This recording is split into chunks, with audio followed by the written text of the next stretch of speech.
नमस्कार दोस्तों। हमारा आज का प्रसंग बहुत ही ज्ञानवर्धक है। यह प्रसंग एक तीतर का है। तीतर की 7 बातें कुछ ऐसी हैं जिन्हें उसने अपने जीवन के घटनाक्रम से सीखा है। उसके बारे में बताते हुए तीतर कहता है कि जो इंसान अपने जीवन में सुख समृद्धि पाना चाहता है, हमेशा सुखी जीवन जीना चाहता है, वह इंसान इन 7 बातों को अपने जीवन में हमेशा याद रखे और हो सके तो इन 7 बातों को अपने बच्चों को भी जरूर बताकर जाए, ताकि वह भी इन बातों का अपने जीवन में पालन करके अपने जीवन में आने वाले कष्टों से अपना बचाव कर पाएं। प्रिय दर्शकों, तीतर ऐसी 7 अनमोल बातें बताते हुए कहता है कि जो इंसान इन 7 बातों को अपने जीवन में उतार कर रखता है, उसके जीवन में कभी भी किसी प्रकार का कोई संकट नहीं आ सकता। वह इंसान अपने जीवन में कभी धोखा नहीं खा सकता। प्रिय दर्शकों, यह सच भी है कि तीतर की इन 7 बातों को हमेशा याद रखने वाले व्यक्ति के जीवन के कष्ट अगर पूरी तरह समाप्त नहीं होंगे तो काफी हद तक कम अवश्य हो जाएंगे। यह सभी ज्ञान की बातें हम आपको आज एक कहानी के माध्यम से बताएंगे। प्रिय दर्शकों, एक जंगल में एक तीतर रहता था। उस तीतर के 2 बच्चे थे। उसकी पत्नी बहुत सीधी सादी और भोली भाली थी। वह जब भी कोई बात सुनती तो हर किसी से कह देती थी। उसके मुख में कोई बात रुकती नहीं थी। उसके जितने भी मित्र और पड़ोसी थे, उन सभी को यह बात अच्छी तरह से मालूम थी कि तीतर की घरवाली के पेट में कोई बात रुकती नहीं है। उसकी इस आदत को तीतर भी जानता था, इसलिए तीतर भी उसे बहुत कम बातें बताया करता था। वह यह भी जानता था कि वह बहुत भोली भाली है, इसलिए वह अपनी बातें उससे छुपाना भी नहीं चाहता था।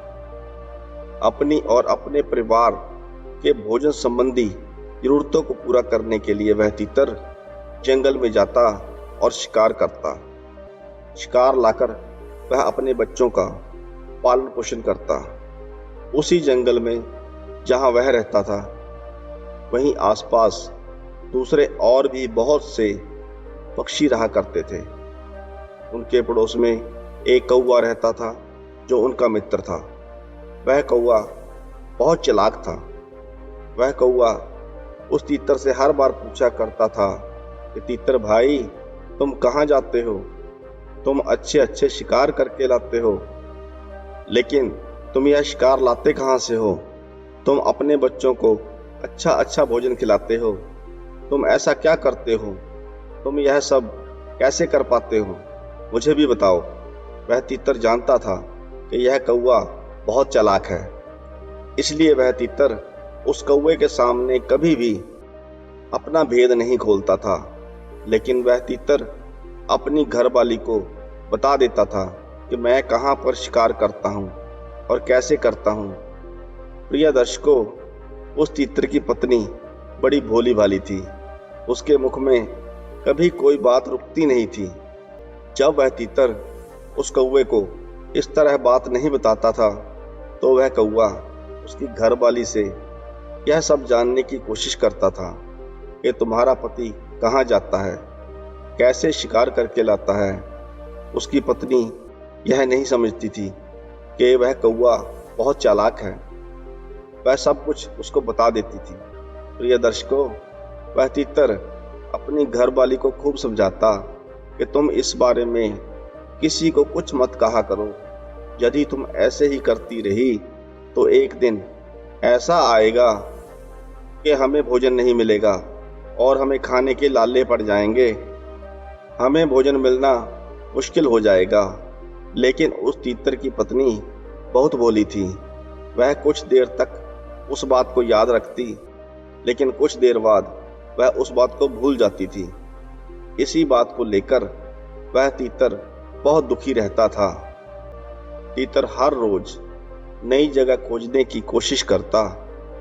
हर रोज नई जगह खोजकर अपना भोजन तलाश करता। वह हर रोज नई जगह भोजन की तलाश में जाता, लेकिन शाम को शिकार लेकर वापस आता तो पत्नी उससे पूछती कि आप आज कहाँ गए थे, तो वह पत्नी को सब कुछ बता देता। जो कुछ भी वह अपनी पत्नी को बताता, वही सब कुछ उसकी पत्नी दूसरे दिन उस कौवे को बता देती। कौवा तो हमेशा इसी ताक में बैठा रहता था। कौवा उसकी पत्नी से मीठी मीठी बातें करता और बड़ी चालाकी से उसकी पत्नी से इस बात को पूछा करता था कि तुम्हारा पति कहाँ जाता है, और इतना समय भी नहीं लगाता। वह झट से जाता है और फट से भोजन लेकर आ जाता है। कौवा बड़ी सादगी से उसे कहता कि हम तो शिकार के लिए दिन भर भटकते रहते हैं, लेकिन हमें भोजन कहीं नहीं मिलता। तुम्हारा पति ऐसा क्या करता है जो झटपट जाता है और फटाफट भोजन लेकर आ जाता है। कौवे की ऐसी खुशामद भरी और चालाकी भरी बातें सुनकर कौवे की पत्नी उसकी बातों में आ जाती है और उस कौवे को तीतर की बताई हुई सारी बातें बता देती थी। तीतर रोज नई नई जगह जाकर भोजन खोज कर लाता और आते ही उसकी पत्नी उससे पूछती कि आज भोजन कहाँ से लेकर आए हो। वह तीतर अपनी पत्नी को बताता कि मैं किस जगह से भोजन लेके आया हूँ। दूसरे दिन वह कौवा तीतर की पत्नी से पूछता तो वह तीतर की पत्नी उसको सब बता दिया करती। वह तीतर जहाँ से भी शिकार लाता, कौवा उस स्थान का पता करके वहां जाकर अपना अधिकार जमा लेता था। वह तीतर को उस जगह के आसपास भी नहीं फटकने देता था। प्रिय दर्शकों, इसी परेशानी को लेकर वह तीतर बहुत दुखी होता था, लेकिन वह बहुत मेहनत करके शिकार के लिए नई जगह को ढूंढता था, भोजन का प्रबंध करता था और उसी जगह जाकर कौवा अपना अधिकार बना लेता था। तीतर हर रोज अपनी पत्नी को यह बात समझाता कि तुम्हारे मुख में कभी कोई बात नहीं रुकती है, तुम्हें कोई बात बताना ही बेकार होता है। तुम्हें जो भी कोई बात बताई जाती है, तुम वह बात सबको बता देती हो और दूसरे उस जगह पर अपना अधिकार जमा लेते हैं। अब धीरे धीरे अपनी पत्नी की इस आदत की वजह से तीतर को यह नौबत आने लगी कि उसका कहीं भी भोजन मिलना मुश्किल हो गया। दिन पर दिन तीतर को अपने बच्चों को और पत्नी को भोजन खिलाना भी मुश्किल होता जा रहा था।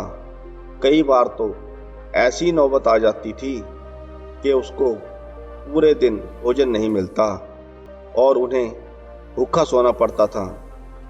इसी कारण तीतर को एक ऐसी बड़ी समस्या का सामना करना पड़ रहा था जिसका उसके पास कोई उपाय नहीं था।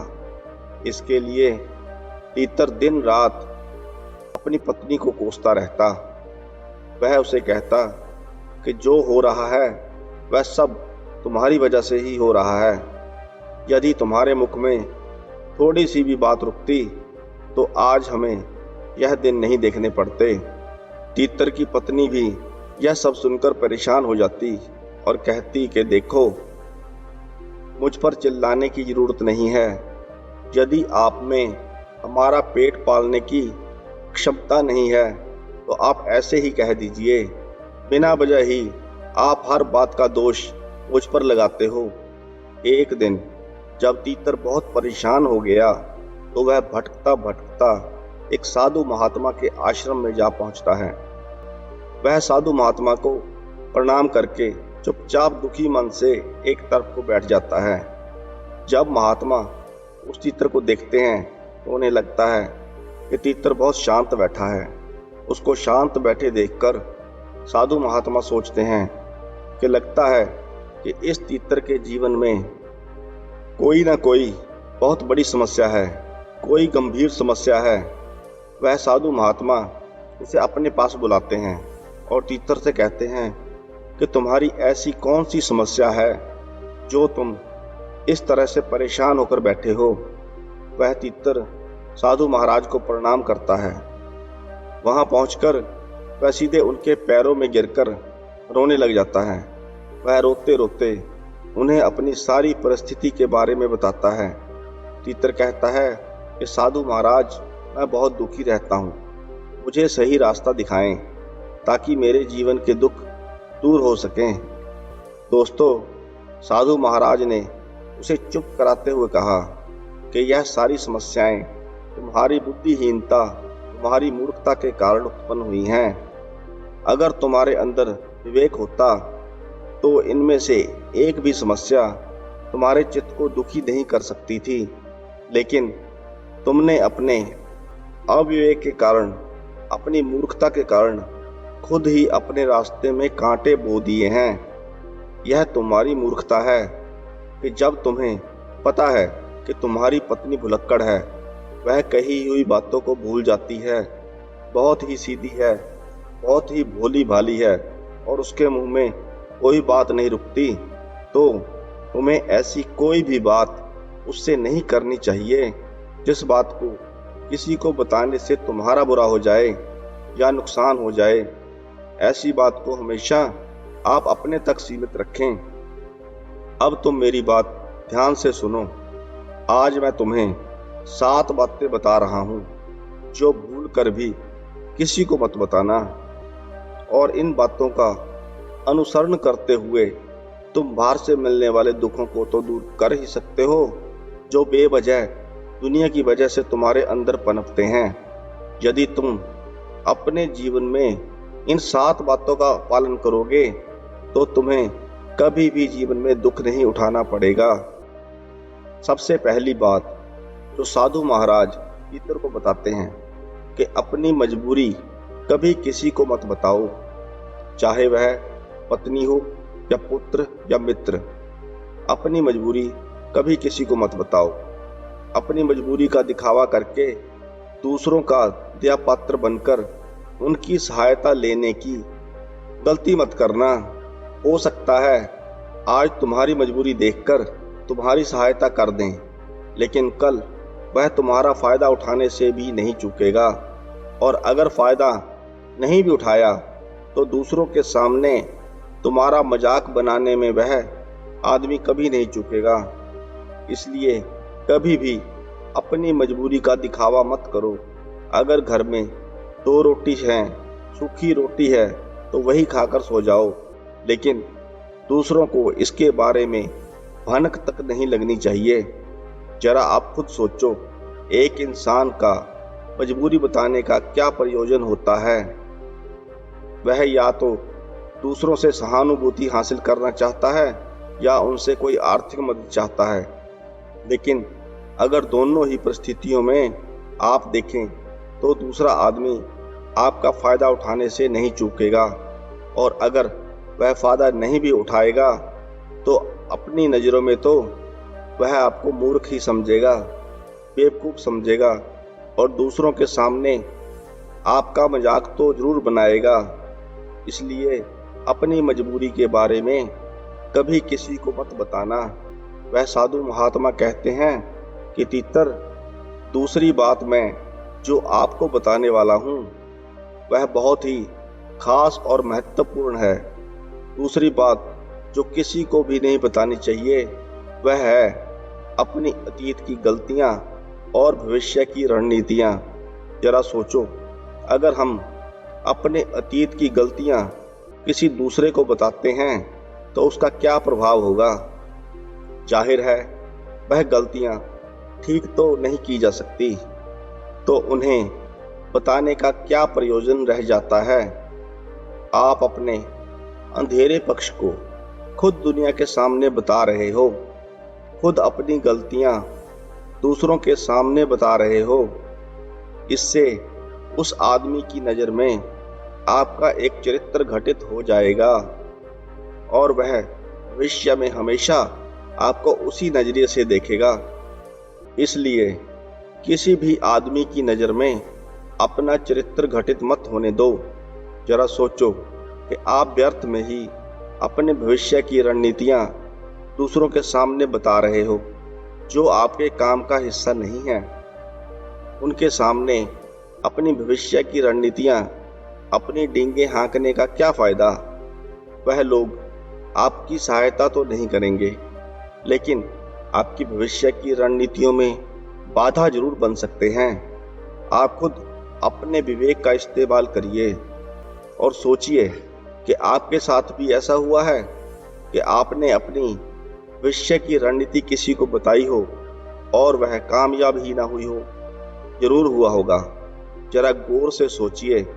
इसलिए अपनी की हुई गलतियां कभी किसी को नहीं बतानी चाहिए, और यदि आप भविष्य की अपनी रणनीति किसी को बताते हैं तो आपसे पहले वह सामने वाला रणनीति तैयार कर लेगा और आपके बने हुए काम को बिगाड़ देगा। इसलिए अपने भविष्य की रणनीति कभी किसी को नहीं बतानी चाहिए।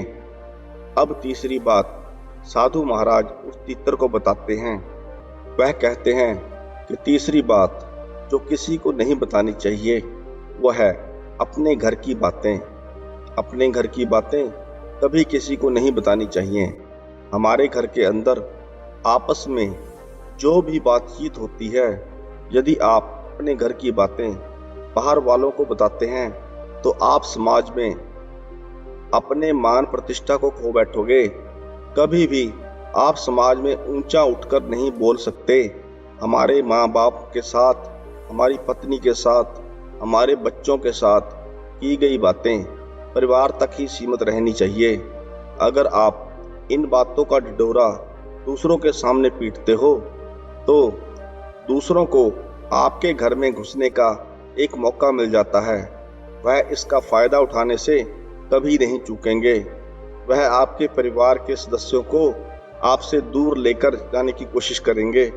अक्सर ऐसा होता है कि हम समाज में देखते हैं कि हम अपने घर के झगड़ों को कम करने के लिए उन झगड़ों को अपने पड़ोसियों और दूसरे सगे संबंधियों को बता देते हैं, लेकिन इससे आपको सहायता कभी नहीं मिली होगी, बल्कि आपके घर के लड़ाई झगड़े और ज़्यादा बढ़ गए होंगे। जाहिर है बढ़ेंगे। अगर आप अपने माँ बाप की बात दूसरों को बताएंगे तो आपके माँ बाप को बुरा लगेगा ही कि हमारा बेटा हमसे बताए बगैर दूसरों को यह बातें बता रहा है। इसलिए अपने घर की बातें और अपने घर की लड़ाई झगड़े किसी के सामने मत बताना। चौथी बात साधु महाराज मित्र को बताते हैं।